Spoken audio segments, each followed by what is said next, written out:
Thank you for coming back to my channel. Today I'm doing feet and braids. This is the first time I've ever done it, so just bear with me. And I'm gonna slow the video down so you can see exactly how I'm doing it. Now, I'm not doing it the complicated method that I've seen. I've found an easier way, and I've seen other people do it, and it turned out great. So just keep watching. Okay, now that I slowed down the video, my daughter is holding the bundle of braiding hair. I took a little piece and I'm adding it to my pointy finger and my thumb in between both of those. I'm leaving half of it out, then I'm going to do a stitch or braid, whatever you want to call it. And when I come back around, now I'm going to grab the other half and I'm going to grab some of her hair. Now I'm going to take another piece of braiding hair, put it in between my pointy finger and my thumb, and I'm leaving half of it out.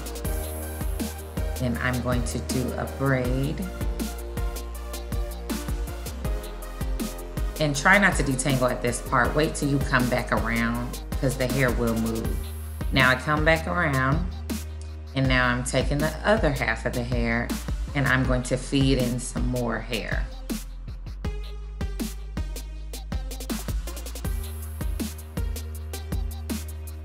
Now I'm getting some more hair to feed in. And putting it again between my pointy and thumb finger, leaving half out. Then braiding. And I only braid once. Come back around and add the extra hair. And now I'm going to feed in some more hair.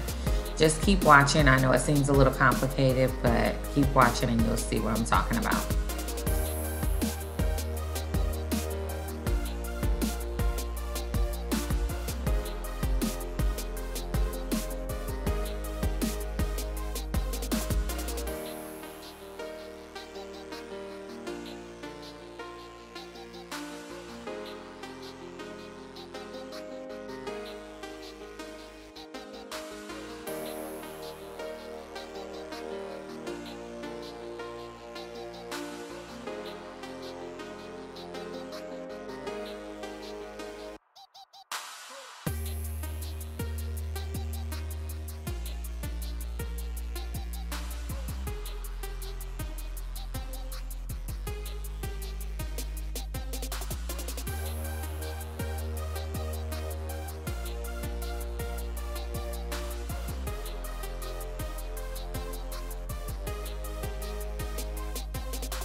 Now, if you're wondering what I'm touching on the back of my hand, I put some beeswax just for a little more edge control. And so the braid looks smooth without a lot of flyaways. You can use beeswax, jam, some people use both. Some people even use Pump It Up spritz. You can use whatever you're comfortable with, but I just use beeswax and I just put it on the back of my hand so I can keep adding a little more so that her natural hair will blend.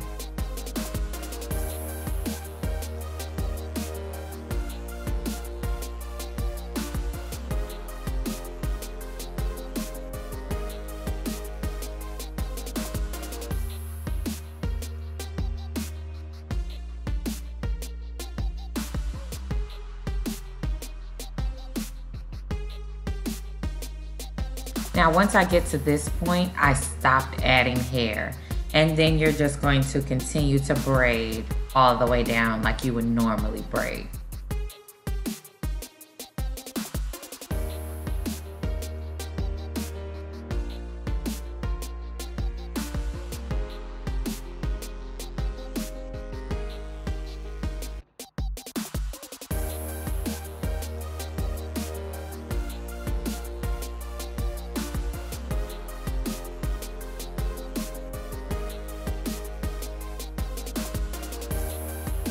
Okay, now right here, I'm going to be just braiding a little braid with a little bit of braiding hair.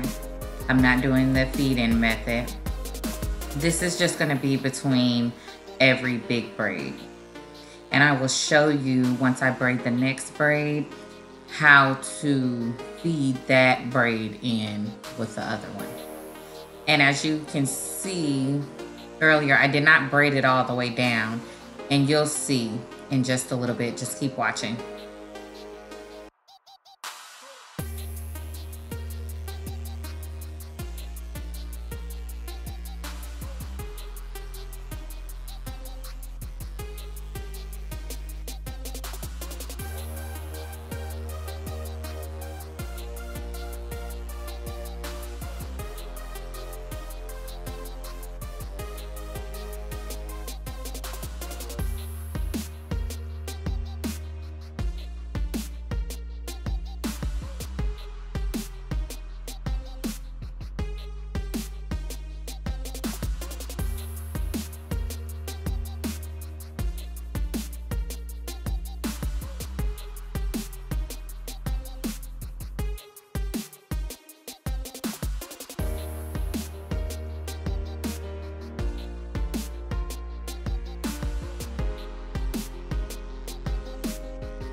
Okay, so here is where we're gonna feed in that little braid with the big braid. As you see, I'm grabbing the braid. I'm kind of unbraiding a little bit. Now, I am feeding that in where I normally add hair.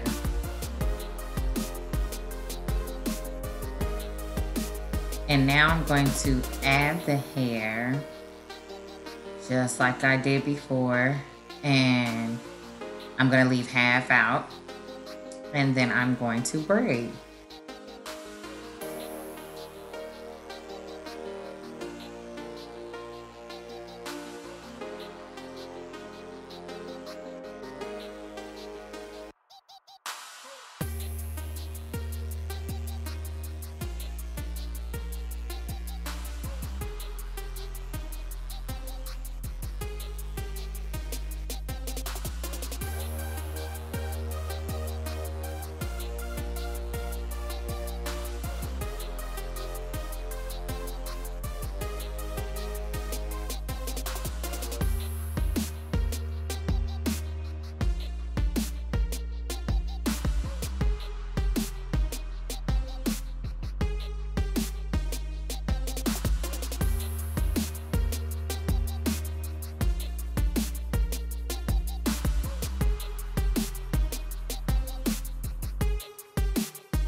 Okay, now that I'm all done with the braids, I'm going to apply some mousse. And that just makes it look a lot smoother, cleaner, less flyaways. And it just makes it look a lot neater. So now I'm applying the mousse. My daughter's laughing because it feels very cooling and soothing after you braid their hair. And then I'm going to apply my satin hair wrap. And I'm gonna leave it on there while I seal the ends.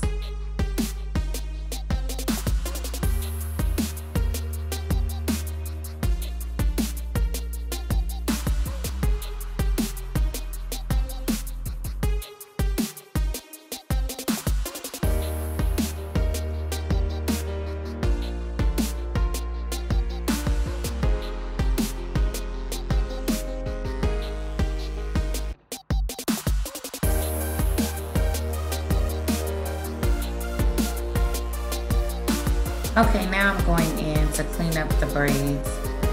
It has a little bit of flyaways. So I'm just going to take my scissors and just kind of trim on the outside. As you can see right there. And then I'm just kind of lightly trimming them just to make them look a little neater. And then I'm going to take my boiling hot water. And the best way to do this is have them lean back in the chair and put a towel. That way it's not touching their back.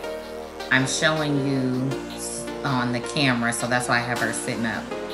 But please do not go all the way up to where their natural hair is. You do not want to put boiling hot water on your natural hair. It will damage it. Okay, you guys, it's all done. This was my first time doing this, and I think it came out great. Please like, subscribe, comment down below, and please share this video. See you guys next time.